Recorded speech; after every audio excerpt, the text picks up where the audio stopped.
Phenomenology is a philosophical approach that explores the structure of experience and consciousness, focusing on how things appear to us through our subjective perception. This area of study offers a very unique lens through which we view the UAP topic. What does it mean to consider humans as sensors? How do we make sense of our everyday lived experiences and the detailed information tools of technology provide us? And more importantly, how does this apply to the mysterious and often controversial topic of UFOs? Kimberly Engels, Associate Professor of Philosophy at Molloy University, joins me in this episode to dive into the fascinating and often overlooked aspect of how we perceive the world around us and humans as sensors. As our society becomes increasingly reliant on technology to define and measure reality, we risk losing touch with the fundamental questions of human life and meaning. As we question the reliability of our own senses and in the ways in which science and culture intersect, are humans losing the ability to trust ourselves and what we see? Join us as we get rebelliously curious. Kimberly, thank you so much for joining me on Rebelliously Curious today. You are an associate professor of philosophy at Molloy University in Long Island, New York, and you recently wrote an article for the Society of UAP Studies where you speak about the human sensor. The article is titled Humans as Sensors, Phenomenology, and the Life World as the Grounds of All Knowledge. First off, I would like to ask you, what is phenomenology for people that might not be familiar with that term? And also, how do you define the human sensor from a phenomenology perspective? So, first of all, thank you so much for having me. I'm very excited to be here. And I'd like to start just, breaking down the idea of the human as sensor a little bit first, like giving a little kind of background or context. So For sure. Phenomenology, for the viewer, it's a field of philosophy that developed from the thinker Edmund Husserl, who argued that first-person conscious experience, so the lived experience that we have of the world, is our initial foundational starting point for all knowledge, and that includes scientific knowledge. And the way that knowledge has progressed, and I think as we emerge through UAP studies in developing our methods, we need to be very cognizant of our methods for producing knowledge and what kind of assumptions we're bringing to the table in these methodologies. But the way that knowledge has progressed in our society is, as you know, there's a very strong emphasis on the hard sciences and the data that is picked up in mathematical form through, as you said, our instruments, our technology, our sensors, the readings on the instruments. That's kind of seen as the ultimate proof or the ultimate evidence that something is occurring. Now, phenomenology takes a step back from that and says, okay, the instruments, the mathematization of the natural world is one way of making one aspect of our lived experience more precise. So knowing one aspect of the world in a more detailed and precise manner. But it doesn't replace our firsthand experience of the world, right? So Husserl called it the life world. He said, it's the world of that we sense, the world that we hear, that we feel, that we smell, that we taste, and that we see. And it's this world, of colors, of smells, of sounds, of music. The world as it's presented to our consciousness He says this lived experience is our immediate and only direct access point to knowledge. Okay. So, this also brings us to, there's a bit of a deviation or a binary going on right now within UAP studies, in which there's the what's known as the nuts and bolts camp, which is the readings on our instruments, right? The mathematized readings. And that is very important, right? Absolutely. The point of this is not to, lessen the importance of the work going on in the hard sciences. But then there's this other aspect which focuses on the lived experience of the witness. And that's where the humans as sensors come in, right? So the way that science has progressed is that we now trust the data that's coming in onto the instruments because it's, objective. It doesn't have the errors that a human witness has. But in doing so, we've started to dismiss the perspective of the witness. We've started to remove the original sensor, which is the human being, from the equation. And there's so much in UAP studies and the experience of UAP and just contact experiences in general that comes in through the human sensor and that is witnessed or perceived only through the human sensor, that adds an equally important dimension of the conversation, or an equally important piece of the puzzle when trying to determine or trying to just make sense of what UAP might be. So that is, when I take a phenomenological approach, that's really what I'm interested in, is restoring our faith in the human sensor, in what is coming in through our five senses. And as you've probably noticed in UAP studies, sometimes even our six senses, or it's almost an expanded sensor that comes into play with the UAP. Many people are receiving images in the head while these experiences are taking place. And so, restoring the human as a sensor kind of opens up a whole new plethora of data that we need to sort through in a meaningful way. Fundamentally, we have some issues with that. We've separated the concept of math and science from the humanities and human culture aspect. We've divided them into two, and we have not merge them fully. Sometimes we do. We do take testimony seriously in many different ways. When we look at if there's different types of crimes, we look at testimony. We still look at it from different areas of culture that we feel extremely are important, and people's feelings. And, we do take those things in consideration, but within science and mathematics, we do separate them. What is fundamentally wrong with that? And how do we go about changing it moving forward? So to start with, yes, absolutely. Testimony for trials and in criminal justice, we do in the functioning of society take the experience of the witness into consideration. The problem is that the human experience, kind of the first person, what's known as qualia, what we see, the objects as they appear to us, basically in our experience, has been deemed in the sciences as essentially unreliable knowers, like unreliable data. Just too many biases, too many distortions, too many ways for this, too much noise basically in the data set when it's an individual who is the sensor. And there is some credibility to that. I'm not saying there's no basis for that concern. But at the same time, there are aspects of our experience that we only get through the first person, right?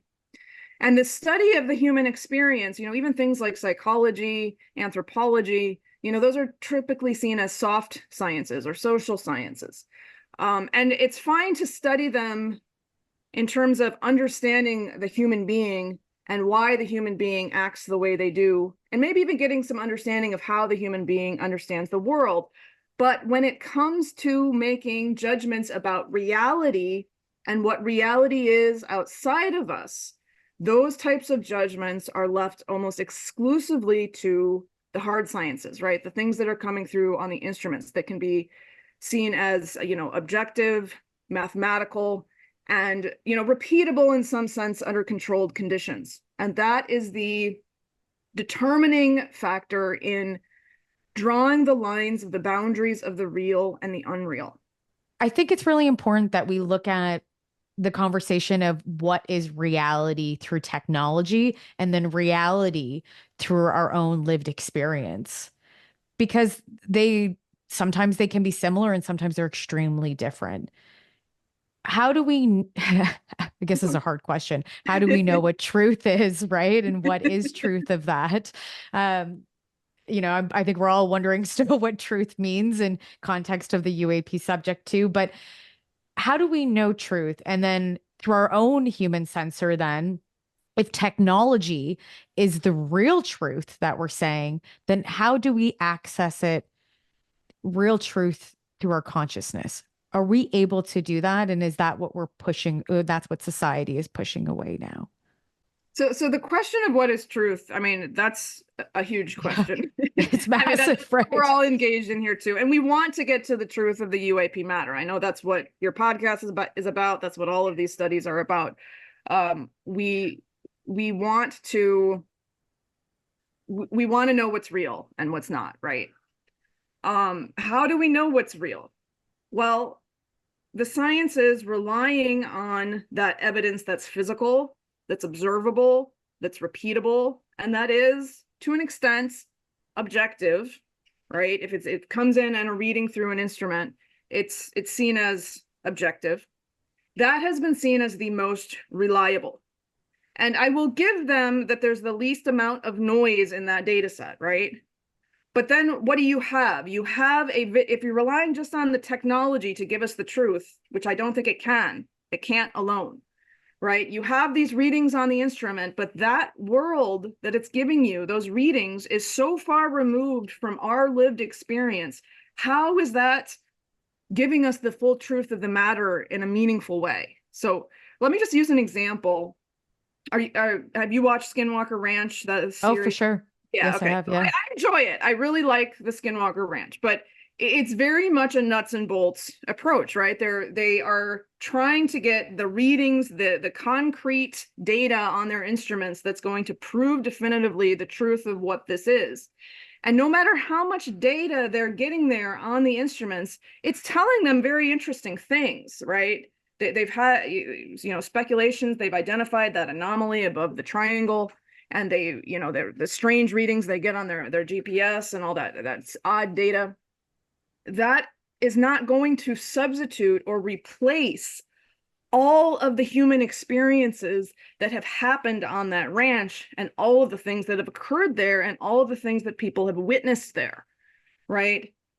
If you read the original Skinwalker Ranch book, one of the members of the scientific team, or actually several of them in their consciousness saw this like portal open, that this strange, I'm calling it a portal, but it was, an area of air that just, a circle kind of emerged there, a black circle, and a figure crawled out of it. And some of them could see it and some of them couldn't, but there were multiple of them who witnessed it.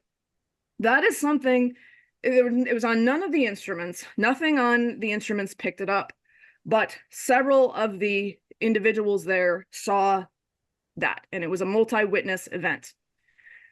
So we've got two sides of the story here. And again, it's not that the readings on the instruments aren't important, and they are giving us an aspect of the truth. I think this is what is really important here, is that the truth is multifaceted. It's not one, there's not one method here that's going to give us the truth, not just about UAP, but about anything, right? It's not, a lot of the things that I'm saying here are not just about UAP studies. It's about knowledge in general. It's about our epistemological frameworks in general. But these readings that we get on the instruments, and even just the world as it is conceived scientifically, right? The world of protons, neutrons, electrons, the brain as conceived of as neurotransmitters, that's giving us a piece of the truth. It's telling us certain things about how physical reality behaves, but it's not providing a full explanation of the lived experience. And it's not providing a full explanation of what the individual is actually encountering in their lived consciousness. And so that's why I say, you know, we need both of these things. And Jeffrey Kripal's latest book on this, How to Think Impossibly, is actually very good, because he's talking about how we have to fundamentally break down this distinction between, first of all, you know, matter and mind, seeing them as totally separate, but also seeing, you know, subject and object as totally separate too. It's, you know, the idea is this way of knowing takes the physical, the object, the objective, right? That's the objective knowledge as one facet of what's going on, and then takes the individual, the subject, the subjective knowledge, what's appearing, what's being experienced, as another equally important dimension to understanding the full scope of the picture.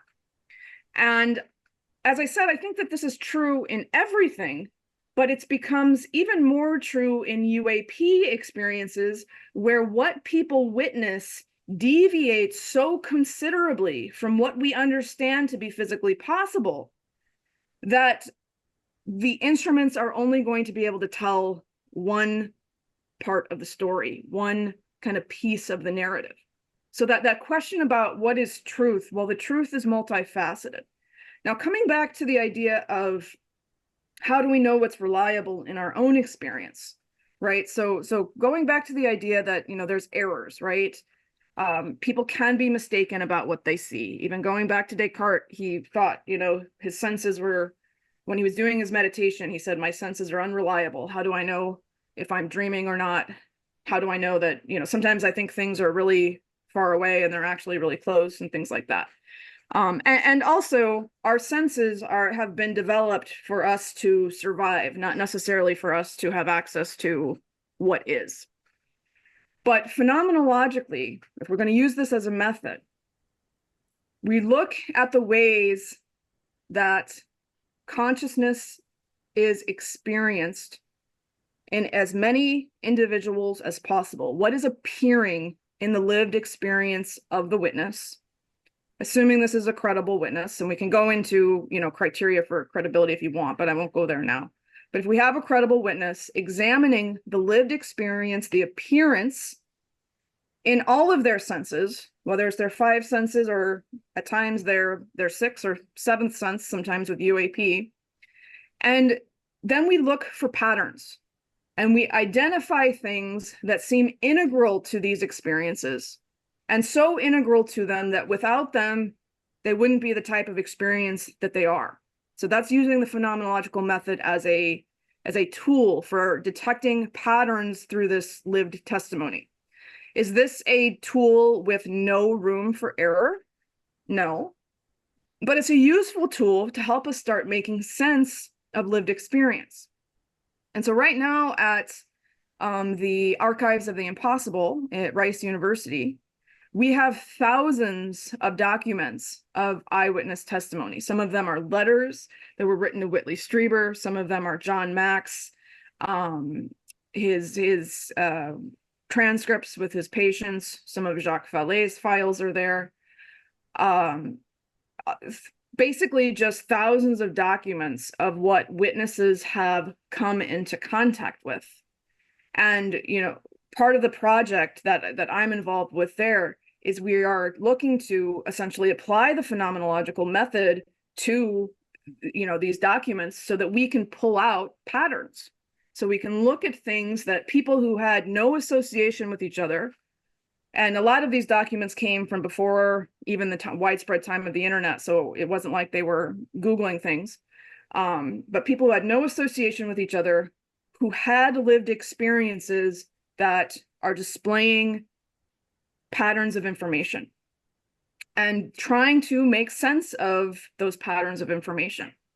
You know, and part of it involves really becoming very precise about how these things were experienced, right? Were they experiencing things through sensory perception? Did this feel like ordinary waking consciousness to them? What did they hear? What did they see? Did they smell anything, right? So examining some of these documents, yes, sometimes witnesses describe very similar smells between, when having these experiences. And I want to stop you there for a All quick right, go ahead. second because no, it's great. And I think that there's so much and it's so exciting. I was like millions of questions I have written down.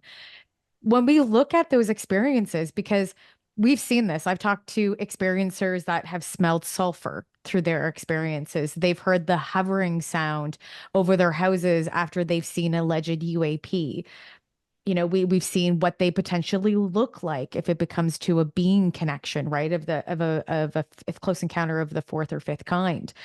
So we see all these data sets, right? And they're very rich data sets.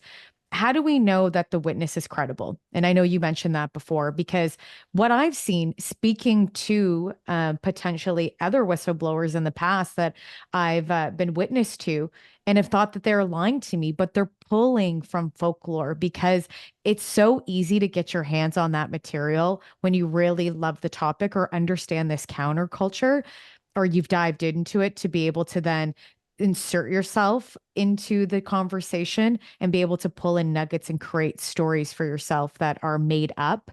How do we know that people aren't lying, and how do we find that a witness is credible through, and then how do we filter through these data sets as well to make sure that they're accurate, just as close it would be to objective data coming from any forms of technology? Yeah, these are important questions, right? First of all, on this issue of credible knowers and hoaxers or liars, um, the overwhelming majority of people, especially if you look at abduction encounters, there's no reason to lie about this information. They have not gained anything from it. Now, I would be amiss if I did not mention there have been hoaxes, or there have been also cases where it seems like somebody was putting a researcher on for their own kind of selfish gain. Um, so we can't say that there's never been a hoax. So trying to determine if the witness has any reason to be making this up, any reason to be lying, any obvious reason that they're gaining something from this, asking to meet basic authenticity requirements should be a baseline of all of this considering of experience or testimony. And obvious hoaxes and obvious things that we discover this individual has a history of lying and making up stories, of course that should not be included. And that actually it makes the conversation more difficult. In my experience with experiencers, those cases are few and far between. I did a study. It was a small qualitative study of 15 individuals. They did not receive any compensation. They were completely anonymous, so they weren't getting any fame or fortune from this, right? They weren't going to become famous. Again, no monetary gain. And the only thing that they really had to gain from it was having a place to tell their story and contribute to human knowledge. They also seemed very sincere. They had a affect while they were telling their stories. Telling certain aspects of this can be traumatic, and some of them would break down crying, right? Because they were reliving something that they just had a very strong sense of sincerity to them. Bringing in other criteria for credibility, right? John Mack's work really stands out. That's one of the collections that we have at Rice. His work stands out because he was a psychiatrist and he took very careful, he went to great lengths to screen all of those individuals for any form of traditional psychopathology. And it was found that this group, and just people in general who report close encounter experiences, do not suffer from any higher rates of psychopathology than the general population. And so that data set is very strong that way. But I also want to turn to some credit or some criteria that were introduced by Thomas Bulliard in his book, The Myth and Mystery of UFOs. He talks about he has a list of criteria for things that make some accounts more credible than others. And so some of the things that he lists, he says, first of all, it needs to meet basic authenticity requirements. There should be a general investigation to make sure that this person is not putting on a hoax or lying to the best of our ability. But additionally, multi-witness encounters. If more than one person saw something and they saw it from different angles, and you can corroborate, the different angles from which they saw it or the different perspectives, that really lends a lot of credibility to an encounter. And there are, there's a lot of individual encounters, but there's a lot of multi-witness encounters too. For sure. Right? And mass sightings are so important. yeah. A group of 10 or more, they say, is so important for being able to take a testimony seriously from a group of people. And I believe they say hallucinations or mass hallucinations do not exist. That's what I've heard as well. Well, there's this idea of they've put out this idea, what do they call it? Mass hysteria sometimes. Yes. Yeah. But some of the most credible sightings, like the Ariel school encounter that had 60 witnesses, and just many of the close encounters that have a lot of witnesses do not even meet. They tried to see if they would meet the criteria for mass hysteria, and they didn't. And as you've also pointed out, that whole the whole idea of mass hysteria, the idea that so many people could hallucinate the same thing at once, is only theoretical, and it's deeply problematic. Many people have come out and criticized that, that basically they were trying to use this idea of mass hallucination to write off these extreme experiences where a lot of people are having contact with something that's just extraordinary, right? So multi-witnesses, more witnesses is better than one. Also, when lived testimony can be corroborated in some way with the physical instruments, right? With the scientific. So, I'm sure you know a lot about Rendlesham encounter. One of the reasons that one is so credible is because there was the combination of lived testimony, including some of it testimony that they had in real time, because Charles Halt had the tape recorder and was walking around describing what he saw. And that's a really good exercise in phenomenology. He's like, I'm seeing this orb in front of me, and now it's breaking off into two, and now I see a beam of light shooting into the ground. I mean, it's a very close description. I mean, the 18 minutes of the tape that we have, but it's a very good description of what was appearing to him.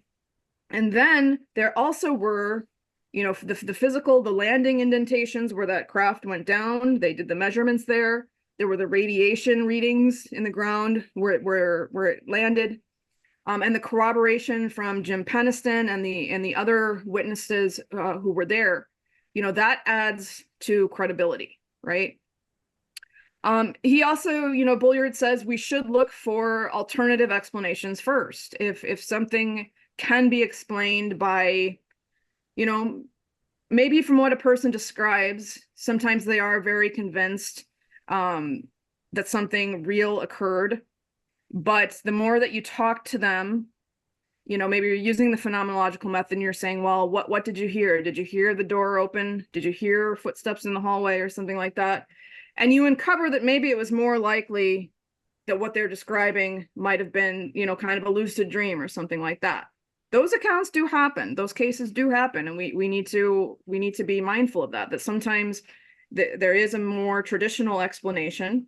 And I also don't think, a lucid dream can give you real information. I don't think that should also be dismissed, but it may be that was more likely than a physical experience sometimes.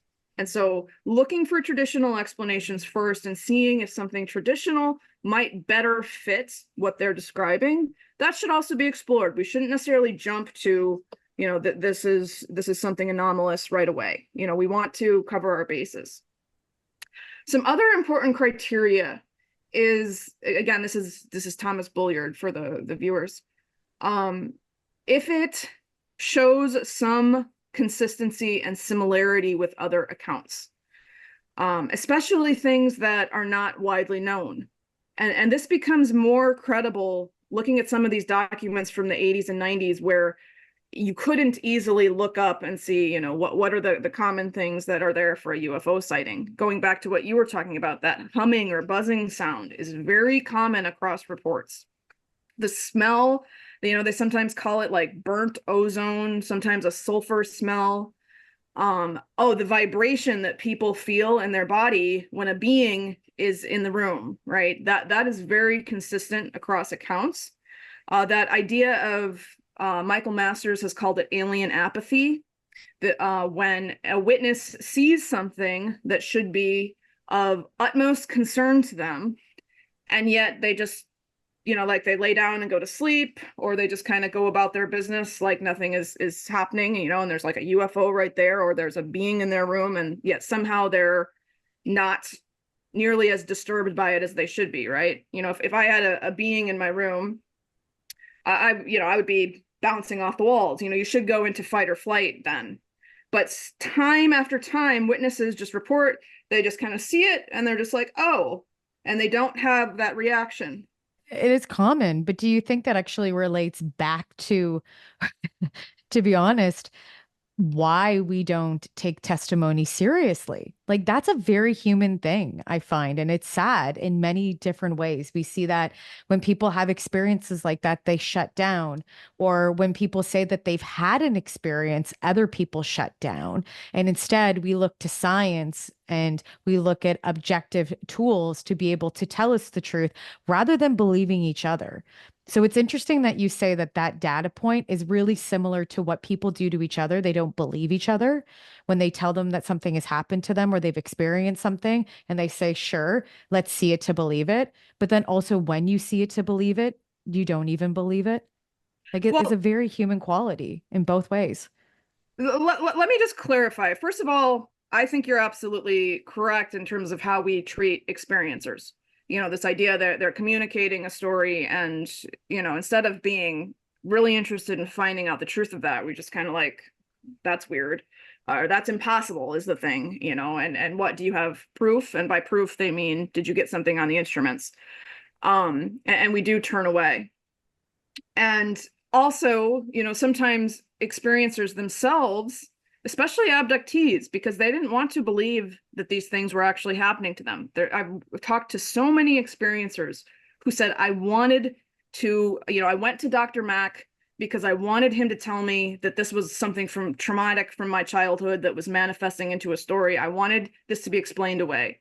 If you read Whitley Strieber's books, he went to the doctor, he had his brain scanned, he went through every medical test trying to figure out something traditional being wrong with him. Many times they don't want to believe, and I wouldn't want to believe either, that what they had could have been a real experience. In terms of the alien apathy, though, it seems that when people have that reaction, it's because something in their nervous system is actually being overridden, right? It's like they wake up, they see the being at the end of the bed, and instead of jumping into that fight or flight, they just kind of lay down and go to bed. And the next day they reflect on it and they don't know why. They're like, why did I do that? Why? And it confuses them. It's not really just oh, I don't believe this. It seems that almost their reaction is being altered or affected in some way. And just kind of going back to similarities of other accounts, when it comes to like abduction accounts, the missing time element is very common, right? There's 2 or 3 hours that the subject is just unaccounted for, maybe sometimes even longer. Distorted time, extended time, having felt that something lasted a lot longer or a lot shorter than it actually did. The appearance of, big-eyed animals right before the encounter, an owl or a raccoon, or sometimes just animals behaving strangely. The kangaroos, there's one in the Whitley Strieber letters. It's a kangaroo holding a candle in the middle of the road.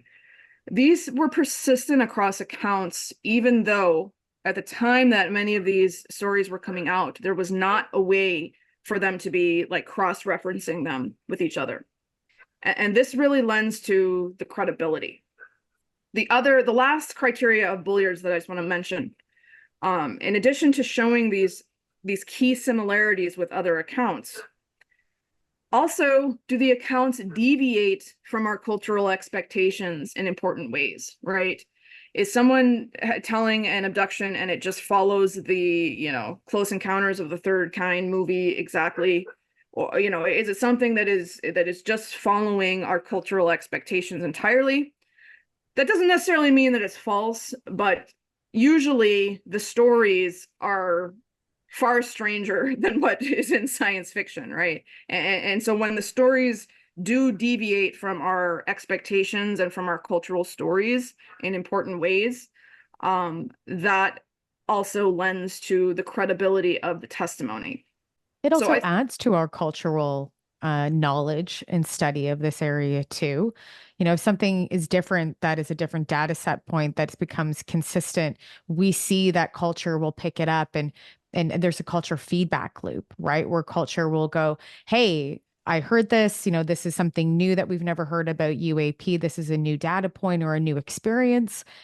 And then we have entertainment or news or whatever it may be, pick that up and then push it and drive it. And sometimes a little bit alter it, and not all the time though, but drive it into the mainstream culture. And then it just feedbacks, right? There's a feedback loop. Then people feel that they've seen the same thing. They read about it, they hear about it on TV, and then they somehow or others might experience something that's similar to what would have been the new data that was put out. And we've seen that from the early 50s, those culture feedback loops. It doesn't mean that what they saw isn't real. It just means that, what we like to do in culture is be able to storytell and tell those stories and keep it moving throughout our own culture and expanding on it. Yeah, so the myth, kind of the cultural myth of what UFOs are, is derived from real experiences. As you said, they pick up on some of these patterns and then they get spun into, shows like the X-Files. I like watching the X-Files because there are things on it that are similar to abduction accounts, but there's also, as I'm watching it, there's things on it that don't fit the pattern of abduction accounts, right? Are ways that they kind of took it and ran with it. Um, Again, when we're talking about credible witness testimony, I think the accounts that are more credible and the ones that are most interesting and the ones that we should give kind of the heaviest weight and the most notice are the ones that don't follow necessarily the cultural antecedents, that don't appear to be, especially, if you look at the time that at what time did this account emerge and what was going on in the culture at that time. It's not all reducible to story. There are many accounts that the experiencer remains true to a particular interpretation of events in a particular narrative that does not follow the cultural myth. Just for an example, I mean, the cultural myth is that these are alien spacecraft, that these are extraterrestrials. And when you look at what people are actually experiencing as appearing to them, the occupants of these crafts very often resemble human beings. So why are they, if it was just about, that these are aliens who came from a galaxy far, far away and landed here, why are the occupants that they so often report, why do they look like us? Sometimes they're just like short, or, the Eagle River incident of 1961 that Jacques Vallée talks about. This craft landed in this farmer's field and they asked him, "Can you get us a jug of water?" And he got them a jug of water, and then they fed him pancakes, and he described them as men, and he said they looked like Italians. I think that's a very credible account, and Vallée did too, because there was nothing about it that fit our cultural expectations that these were visitors from outer space. Why would visitors from outer space, first of all, why would they look like us? Why would they land and ask him to get him a glass of water? They traveled all the way across the galaxy and they need water. Like, come on. And then they feed him pancakes, and they actually took these pancakes to the lab and they dissected them, and they were just like normal, like buckwheat pancakes. There was nothing special about them at all. But this individual who was describing it, and again, he was not anyone who was in UFO culture. He was not at home reading Whitley Strieber books. This was before Whitley Strieber, first of all, but he was just an ordinary person. The majority of people who have these experiences are ordinary people who, after their experience, they might start reading Whitley Strieber books and then start to understand. But I think the idea that, you know, people are seeing certain cultural representations and then having an experience based on them, I think that that assumption is sometimes a little bit perhaps overblown. I think more often people are having experiences that do not follow the cultural stories, and they're very confused by them, and often don't know what to make of it. That's a great point. It's a really great point. There's so much different types of folklore within the UAP subject, but it also doesn't mean it's one thing.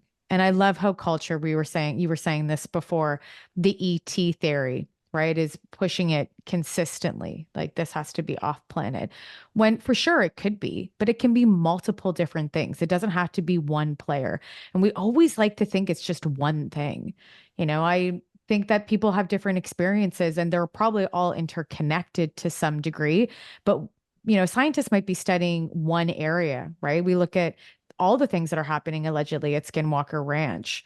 And those could be multiple phenomena that's happening at the same time. But we're always saying that, well, it's probably UAP based, or we're always looking for evidence of a UFO and then how it's connected to other things. Maybe there's some type of comfort why we do that because it's easier to narrow down to one thing and it's scary to think that it's multiple things. But we see that pop culture does do that and it loves to loves to push that narrative. It wants to reduce it to one thing, and then it wants to reduce it to one thing that I think is entirely explainable through a scientific framework, like, or Exactly. Yeah. that kind of fits into the modern scientific worldview, the idea that these are space travelers who are coming from another planet. And as you said, maybe some of them are, right. There's some reason to think that some of them might be, but there's also a lot of reason to think that there's a lot more going on.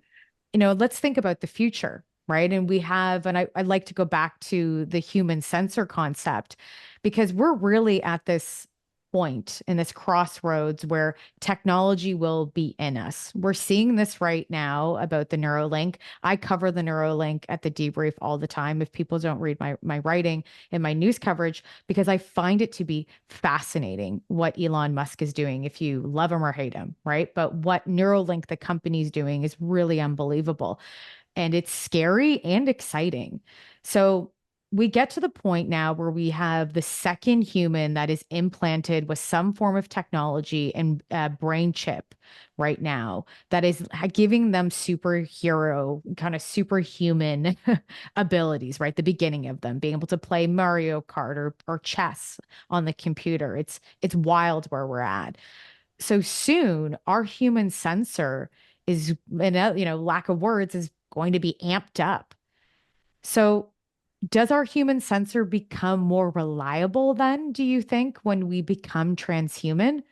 Or would that just be some kind of false myth because we believe so much in science and technology? Well, some of us do. I think this is a very interesting question. First of all, I think that our abilities as human sensors are being amped up even without technology, especially those who come into contact with a UAP, because one of the most common things that happens in the aftermath is they start experiencing a wide range of psychic phenomena. They start experiencing having the experience of telepathy. They start having the experience of precognition. They start having the experience of very meaningful synchronicities. They start having the experience of remote viewing or clairaudience. So there are already, without technology, and maybe the UAP is actually then a form of technology that's stimulating that changes in us. That's an open question. I'm not one way or the other. Could But be we're good or bad, already right? It could right, it could be right. blocking us or it could be stimulating. We don't know. So we're already going through a transformation of the human sensor. We're already enhancing our abilities. We're moving towards what Kripal calls the superhuman, like this kind of multidimensional nature that we have, this ability to understand that we can we can process and receive information in many different ways, and that we're not limited by physical reality in the ways that we think we are. So another thing is that they found in experiencers, they feel their nervous systems are heightened, and their senses are also, they can hear things better. They can have heightened sense of smell, heightened sense of vision. So I think there's ways that we are already becoming more reliable sensors. With the technology, the Neuralink, that additional way that we could enhance ourselves, yes, that would give us, that would make us a little bit more like an instrument, right?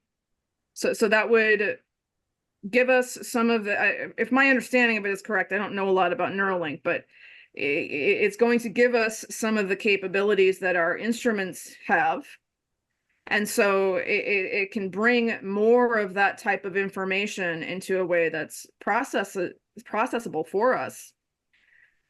That would make us more reliable in certain ways.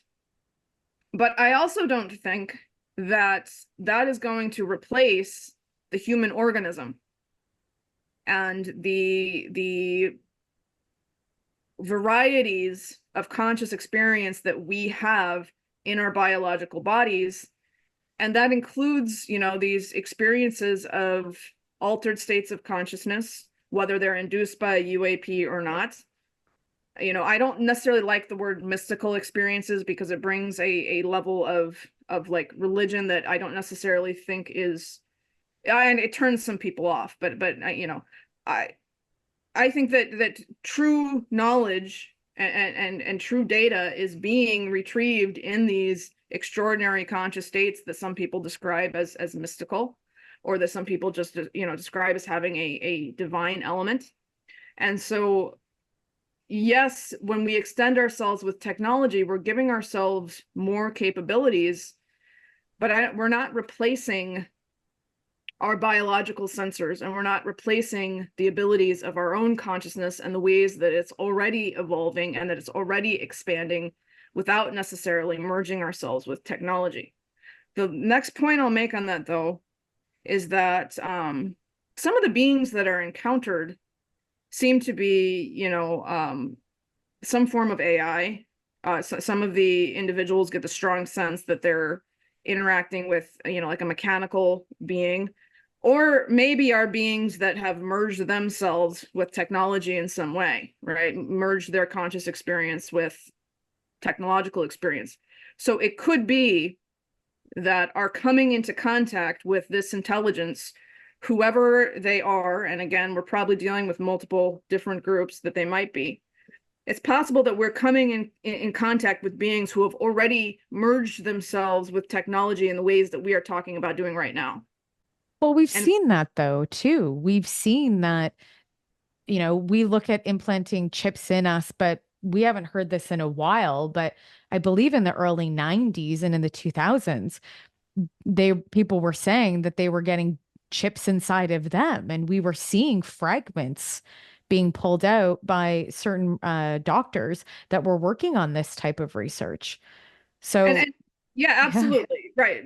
Definitely people in the 90s experienced what they, some type of object, some type of solid object lodged either, in their nasal cavity or sometimes in their leg.